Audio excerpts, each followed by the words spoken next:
Today we're at Barberville Falls, Post and Kill, New York.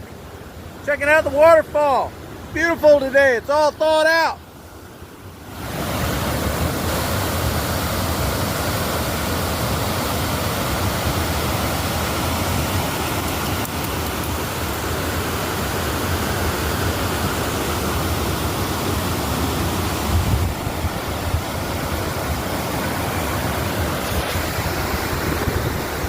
In the coldest days of winter, that whole thing will be frozen solid.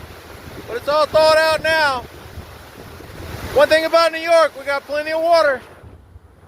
Thanks for tuning in.